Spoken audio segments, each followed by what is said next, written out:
வணக்கம், நான் டாக்டர் தீபா லாலன். இன்னைக்கு நம்ம என்ன டாபிக் பத்தி டிஸ்கஸ் பண்ண போறோம் அப்படின்னா, இந்த 2026 வருடம் ராகு பகவான் கொடுக்கக்கூடிய அபரிவிதமான யோகங்களை பத்தி தாங்க சொல்ல போறோம். என்னங்கம்மா, ஆல்ரெடி 2026 பலன்கள் எல்லாம் முழுசும் நீங்க போட்டுட்டு இருக்கீங்களே, உங்களுக்கு நானே பார்த்திருக்கேனே அப்படின்னு கேட்டா, ஆமாங்க, 2026 பொது பலன்கள் நாங்க போட்டுட்டோம். ஆனா ஒவ்வொரு ராசிக்கும் ராகு பகவான் ரொம்ப இன்டென்சிஃபைடா நிறைய நல்லது செய்யதான் போறாரு. அதே மாதிரி சில பல காம்ப்ளிகேஷன்ஸும் கொடுக்க தான் போறாரு. அதை பத்தினது தான் இந்த பதிவு அப்படின்னு சொல்லலாம். ஏன் ராகுவை பத்தி தனியா போடுறோம், அதனோட தாத்பரியம் என்ன, எதனால போடுறோம் அப்படின்னா, ரொம்ப எளிமையான விஷயங்க. ராகு பகவான் பாருங்க, 23 நவம்பர்ல இருந்து 2 ஆகஸ்ட் 2026, அதாவது 23 நவம்பர் 2025 இருந்து ஆகஸ்ட் 2 2026 வரைக்கும் தன்னுடைய சொந்த நட்சத்திரமான சதயத்துல பாத்தீங்கன்னா டிராவல் பண்ண போறார். அதுக்கப்புறம் அவர் அவிட்டம் போயிடுவார். இந்த காலகட்டம் அவரோட ராஜ்யம் அப்படின்றது ஜாஸ்தி இருக்கும். நான் என்ன வேணாலும் கொடுப்பேன் அப்படின்ற மாதிரி கொடுப்பாரு. கெடுக்கணும் அப்படின்னாலும் நான் எப்படி வேணாலும் கெடுப்பேன் அப்படின்ற மாதிரியே அவர் கெடுப்பார். புரியுதுங்களா? ஆக இந்த பலன்கள் பாருங்க, ரொம்ப நம்ம லைஃப்ல ஒரு பெரிய இம்பாக்டை ஏற்படுத்தும். அப்படின்றதுனால தான் இந்த பதிவு உங்களுக்கு நாங்க கொடுக்குறோம். ஆக வீடியோவை ஸ்கிப் பண்ணாம பாருங்க. இந்த பதிவு, இந்த பலன்கள் நாங்க என்ன ஆஸ்பெக்ட்ல கொடுப்போம் அப்படின்னா 3 விதமா கொடுப்போம். புரியுதுங்களா? அதாவது குரு பெயர்ச்சிக்கு முன், குரு பெயர்ச்சிக்கு பின். குரு பயிற்சிக்கு முன் ராகு தன் சொந்த நட்சத்திரத்துல, குரு பயிற்சிக்கு பின் ராகு தன் சொந்த நட்சத்திரத்துல. அதே மாதிரி பாத்தீங்கன்னா இந்த ராகு அதனோட நட்சத்திரத்தை விட்டு கடந்துட்டு அவிட்டம் போன உடனே ராகு கொடுக்கக்கூடிய பலன்கள் அப்படின்ற மாதிரி. இது 6/12/2026 தான் ராகு கேது பயிற்சி. அது வரைக்குமான பலன்கள். ஆக வீடியோ ஸ்கிப் பண்ணாம பாருங்க, உங்களுக்கு தெளிவா புரியும். நிறைய விஷயத்த நீங்க பேக்கப் பண்ணிக்க முடியும். அதே மாதிரி சில பல காம்ப்ளிகேஷன்ஸ் இருக்கு அப்படின்னா அதுல இருந்து வெளியே வந்துடவும் முடியும். உங்க ராசிக்கு என்ன மாதிரி ராகு பகவான் பலன்களை கொடுக்க போறார், நேரம் வீண் பண்ணாம சட்டுன்னு பார்த்துடலாம் வாங்க.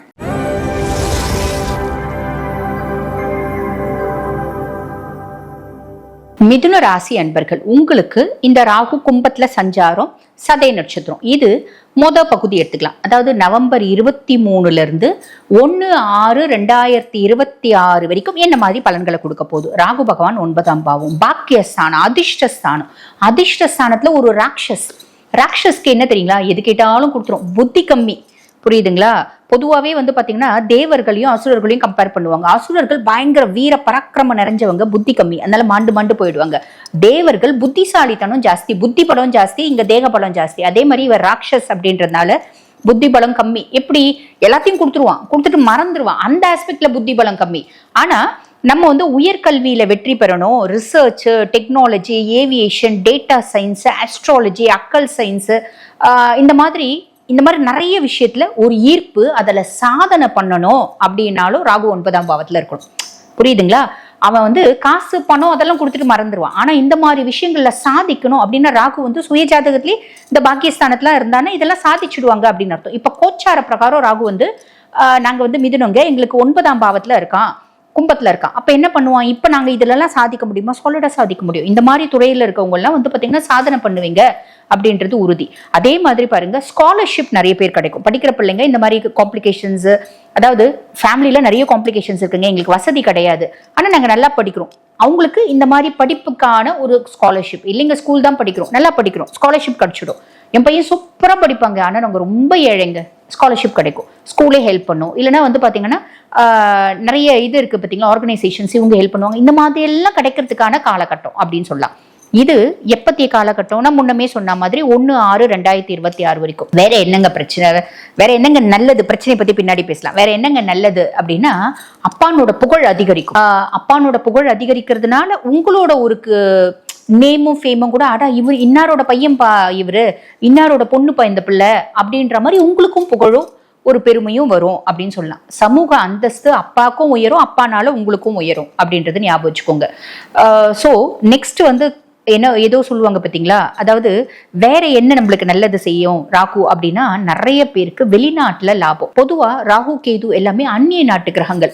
ஜென்ரலா ஜோதிடத்துல ஒன்று சொல்லுவாங்க, அவங்க பாத்தீங்கன்னா சாயா கிரகங்கள், பாம்பு கிரகங்கள், சர்ப கிரகங்கள் அப்படின்னு சொல்லுவாங்க. ஆனா உண்மை என்ன அப்படின்னா, அதெல்லாம் உண்மைதான். இன்னொரு உண்மையும் இருக்கு. என்ன அப்படின்னா, அதையும் தாண்டி ஒரு உண்மை, இவங்க எல்லாம் வந்து பாத்தீங்கன்னா வெளிநாட்டு கிரகம். பொதுவா ராகு அப்படின்னாலே நம்மளுக்கு வந்து பாத்தீங்கன்னா இந்த கல்ஃப் கண்ட்ரீஸ் எல்லாமே வந்துடும். இப்ப கேது அப்படின்னா ஆல்மோஸ்ட் எல்லா கண்ட்ரீஸுமே வந்துடும். அப்ப இவங்க 2 பேரும் என்ன பண்ணுவாங்க, வெளிநாட்டுல நம்மளுக்கு வேலை செய்யறதுக்கான பிராப்தத்தை ஏற்படுத்தி கொடுப்பாங்க. அப்ப 9ஆம் பாவம் ராகு என்ன பண்ணுவான் அப்படின்னா, வெளிநாட்டுல நம்மளுக்கு வந்து லாபம். அந்த வெளிநாட்டு லாபம், நான் வெளிநாட்டுக்கு படிக்க போயிருக்கேங்க, நான் இப்ப சொன்ன படிப்புலாம் இல்ல, நான் டாக்டர் கூட படிக்க போயிருக்கலாம், எது வேணா படிக்க போயிருக்கலாம், ரசாயனம் சார்ந்த படிப்பு, ராகுக்கும் கவராவும் கேதுக்கும் கவராவும். அப்ப அந்த மாதிரி நான் வெளிநாட்டுல படிக்க போயிருக்கேன், வெளிநாடு போறதுக்கான வாய்ப்பு கிடைச்சிச்சு, அங்கேயே எனக்கு ஒரு வேலை கிடைச்சிச்சு, நான் பார்ட் டைமா செய்யறேன். இப்ப நம்ம இந்தியா மாதிரி இல்ல இல்லைங்களா, அங்கெல்லாம் வந்து வெளிநாட்டுல வேலை செஞ்சாலும் ஈவினிங் ஒரு பார்ட் டைம் வேலை செஞ்சு சம்பாதிக்கிறாங்க இல்லைங்களா பிள்ளைங்க, படிக்கிற பிள்ளைங்களா. அந்த மாதிரி ஒரு அமைப்பும் நிறைய பேருக்கு வரும் அப்படின்னு சொல்லலாம். அதே மாதிரி பாருங்க, நம்ம இது வந்து 9ஆம் பாவம் அதிர்ஷ்டஸ்தானம் அப்படின்றது என்ன சொல்லுவாங்கன்னா, ஏதோ ஒரு விதத்துல நம்மளுக்கு எது கிடைச்சிச்சுனாலும் அவங்களை வந்து அதிர்ஷ்டசாலிப்பா அப்படிப்பாங்க. இது ரொம்ப சிம்பிளா சொல்லணும் அப்படின்னா, ஒரு பிள்ளை இருக்கு, அந்த பிள்ளைக்கு வந்து பாருங்க நல்ல படிப்பு கிடைச்சிச்சு, பொண்ணு டாக்டர் படிக்கணும்னு ஆசைப்பட்டுச்சு, டாக்டர் படிச்சிச்சு. பையன் டாக்டராவே மருமகன் வரணும் அப்படின்னு மாமியார் ஆசைப்பட்டாங்க, அந்த பொண்ணே ஆசைப்பட்டுச்சு என் கணவன் டாக்டரா வரணும்னு. இந்த பிள்ளைய விட 2 டிகிரி, அதாவது MD DM படிச்ச பையனே வந்துட்டான், கல்யாணம் பண்ணிக்கிறாங்க. சரி, காலத்துல குழந்தை வேணும் அப்படின்னு ஆசைப்பட்டாங்க, ஒரு வாரிசு அப்படின்றது வந்துருச்சு, சொத்து பத்து எல்லாம் கையில வந்துருச்சு. ஏன்னா எங்களுக்கு எந்த பிக்கல் புடுங்களோ இல்லை, எந்த பிரச்சனையும் இல்லை. அந்த பொண்ணு நம்ம என்ன சொல்லுவாங்க, அந்த பொண்ணு பெரிய பாக்கியசாலிப்பா, எல்லாமே கிடைச்சிருச்சுப்பா, சரியான பாக்கியவதிப்பா அந்த பொண்ணு அப்படின்னு பார்த்தீங்களா. அந்த மாதிரி பாக்கியஸ்தானத்துல ராகு அப்படின்றது எல்லா ஆஸ்பெக்ட்லயும் உனக்கு என்னென்ன வேணுமோ அத்தனையும் கொடுத்துரும். புரிஞ்சிருக்கும்னு நினைக்கிறேன். அதாவது எனக்கு எப்படி எக்ஸ்பிளைன் பண்ண முடியும் உங்களுக்கு, ஒரு கொலைக்கில ரொம்ப புத்திசாலிங்க, டக்குன்னு புரிஞ்சுக்கிறீங்க. ஒரு சிலருக்கு வந்து பாருங்க, ஒரு சாமானிய பர்சனாலிட்டிஸும் பார்ப்பீங்க, லேமேனும் பார்ப்பீங்க, அவங்களும் புரிஞ்சுக்கும் விதமா இந்த எக்ஸ்பிளனேஷன். ஏங்க ஒரு விஷயத்துக்கு இவ்வளவு பெரிய எக்ஸ்பிளனேஷன் அப்படின்னு யாரும் கமெண்ட் போடக்கூடாது, எல்லாருக்கும் புரியணும் அப்படின்றதுக்காக எக்ஸ்பிளனேஷன். புரியுதுங்களா? உண்மையா சொல்லணும் அப்படின்னா, அதிர்ஷ்டம் திடீர்னு வந்து கதவை தட்டுங்க, எங்கெங்க தட்டுது, பெருசா ஒன்றும் தட்டலைங்களேங்க அப்படின்னா இல்ல, இந்த ராகு வந்து அந்த மாதிரி ஒரு இம்பாக்டை ஏற்படுத்துவான். எனக்கு வந்து பாருங்க, அர்ஜென்ட்டா எனக்கு 2 லட்சம் ரூபாய் தேவைப்படுது, எல்லார்கிட்டையும் கேட்டுட்டேன், யாருமே வந்து தரல. கடைசி நேரத்துல வந்து பாத்தீங்கன்னா இவங்க வந்து தந்துட்டாங்க. அந்த மாதிரி எத்தனை விஷயம் நம்ம கேள்விப்பட்டிருப்போம். கடைசி நேரத்துல எனக்கு கிடைச்சிச்சுப்பா ஹெல்ப் அப்படின்ற மாதிரி, கடைசி நேரத்திலேயாவது உங்களுக்கு ஹெல்ப் பண்ணிடுவா ராகு, இதுல கவலையே பட வேண்டாம் அப்படின்னு சொல்லலாம். அதே மாதிரி வாய்ப்புகள் உங்களை தேடி வரும், அதை ப்ராப்பரா நம்ம யூட்டிலைஸ் பண்ணிக்கணுங்க, ப்ராப்பரா யூட்டிலைஸ் பண்ணிக்கினீங்க அப்படின்னா நல்லது அப்படின்னு சொல்லலாம். இந்த காலகட்டத்துல வந்து பாருங்க, உதாரணமா ஒண்ணு சொல்லுவாங்க, காலம் தாண்டியும் ஒரு உயர்வு அப்படின்னா, காலம் தாங்கும் உயர்வு, காலம் தாண்டியும் உயர்வு அப்படிம்பாங்க. இந்த காலகட்டத்துல நீங்க செய்யற நல்லதுக்கான பலன்கள் கடைசி வரைக்கும் பிரதிபலிக்கும் அப்படின்றது ஞாபகம் வச்சுக்கோங்க. ஆக பாக்கிய ராகு ஏதோ ஒரு விதத்துல அதிர்ஷ்டம், குட் லக், ஃபார்ச்சூன், மேன்மை, முன்னேற்றம் எல்லாத்தையும் கொடுப்பான். ரொம்ப இன்டென்சிஃபைடா கொடுப்பான் சதய நட்சத்திரம் டிராவல் பண்றதுனால, இதையும் ஞாபகம் வச்சுக்கோங்க அப்படின்னு சொல்லலாம். சரி, இப்ப இதெல்லாம் எதனால வருது, ராகுவே நல்லது கொடுக்கக்கூடிய பொசிஷன்ல இருக்கான், குருனோட பார்வை அவன் மேல இருக்கு, அது குரு சண்டால யோகம்னுவாங்க, அதனால வருது. சரி, இப்ப இது ஓகே.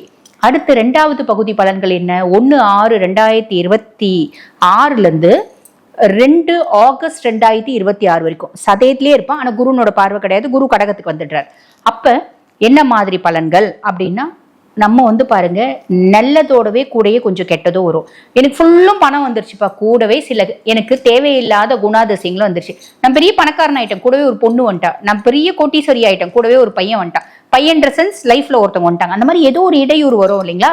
அந்த மாதிரி குரு பார்வை இருக்க வரைக்கும் அந்த இடையூறு கிடையாது. குரு பார்வை போயிட்ட பின்னாடி இந்த இடையூறு எப்படி வரும் அப்படின்னா, கொஞ்சம் அன்கன்வென்ஷனல் ஃபெய்த், ஆன்மீகத்துல நாட்டம் இருக்கும், ஒரு ஆன்மீக சுற்றுலா போவீங்க, அதெல்லாம் ஓகே.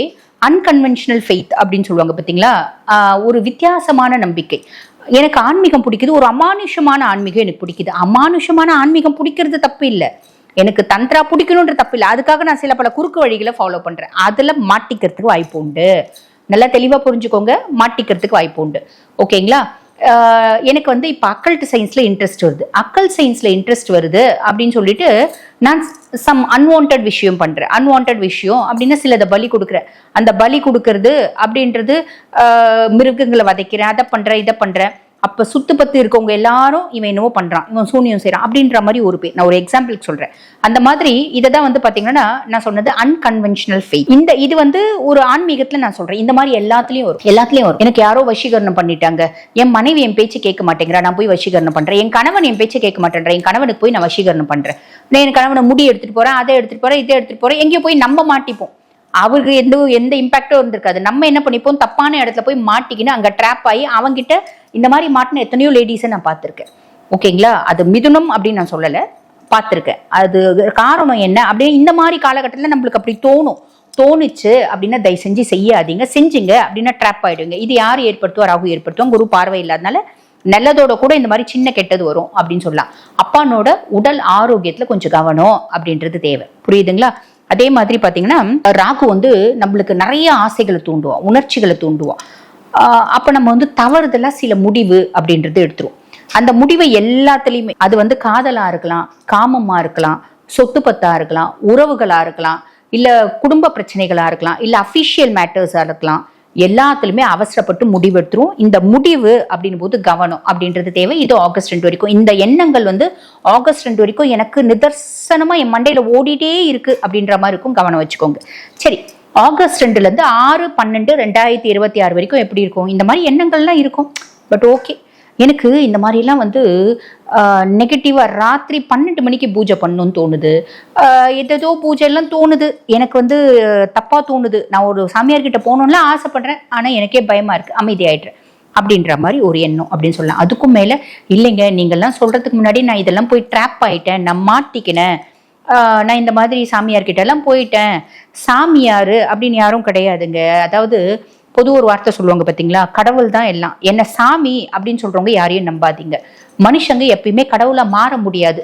சரி, அந்த மாதிரி எத்தனை பேர் எவ்வளோ சொன்னாலும் இன்னைக்கும் நான் தான் அம்பிகைன்னு சொல்ற பொம்பளையும் நாங்க பாக்குறோம். சோசியல் மீடியால நான் தான் அம்பிகைன்னு சொல்ற ஆளையும் நம்ம பாக்குறோம் இல்லைங்களா?